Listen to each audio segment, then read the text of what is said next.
come from Mexico and your mother language is Spanish, and I think you now speak English very fluently. And how can I learn from you?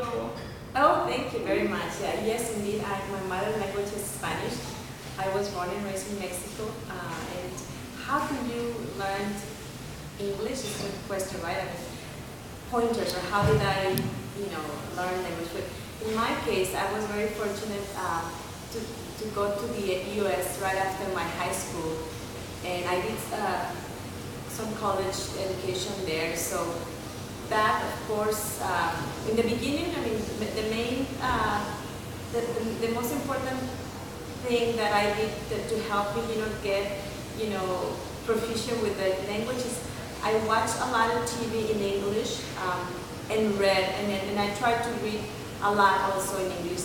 And basically, even if I couldn't understand some of it, I will always have a dictionary with me, and I'll try to look up the words.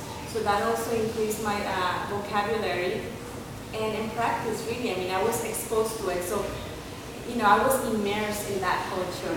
So every day I hear English and I practice it, with my peers in class and, of course, with my teachers. But I think the key here is that you should always, as much as possible, while you're learning the language, you shouldn't speak, your language. Like if I was there, I avoided speaking Spanish, and focus just on the English language, at least for the first year. And I think after the second year, I could manage maybe my level of English definitely improved dramatically within a year's time, because I really focus on listening. I mean, via movies or program. I mean, any program that you can enjoy, that you find entertaining, and also reading. You should find books to read. I think the environment is very important, because when you at USA and the people around you all speaking English, this push you to speak English to them also, and you avoid to speak Spanish. And I think my problem is I have a lack of confidence to speak to people in English, because I think I do not know how to express my opinion in my own words. So I also maybe my vocabulary is very poor, and I don't know how to use the words to say to people.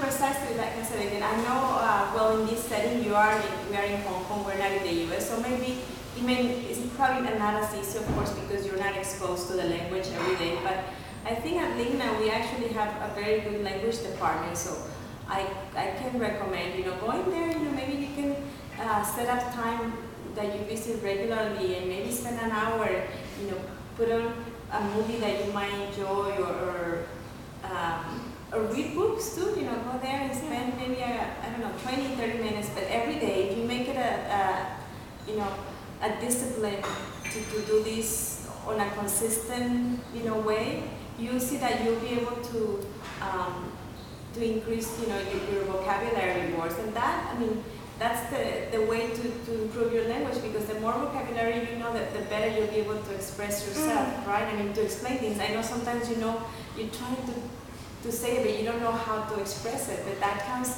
with vocabulary. The more you know, the more words you know, the more ways you'll find to express yourself. So it just takes time and really consistency. You have to be, Yeah, no, I know what you mean. And I know Ligna has a self-assessment center, just they have tutors to help you to practice your English. And I have been to the speaking class for twice. So I hope I can improve my English speaking through these surveys. Oh, you definitely could. And in my opinion, you speak great English as it is. So, as you said, it's just a matter of getting exposed to the language and, joining those workshops and to increase your vocabulary. And I think you have really, enough vocabulary. Like I said, we carry on a very casual conversation. So just reading. Now the next step is really read and try to, of course, pick books that are maybe the level. You can start with simple books, but as you think, if you find the vocabulary I mean, very simple words that you are already familiar, you should always try to move to the next level of books, and that will get you, definitely will improve your vocabulary and your speaking skills dramatically, your proficiency. Oh, I see. And in England, there are many exchange students, and I always meet them in the campus. So I think I have more opportunity to speak English with them, just like you. That's right, yes. And whenever you find opportunity, by all means, you try to join events that you'll be able to interact, of course, with English-speaking students, and that's also definitely a good way to learn. Yeah, maybe. So good luck. Yeah, I'm sure Thank you. you'll be able to improve, the proficiency. Thank you, Jacqueline. You're welcome.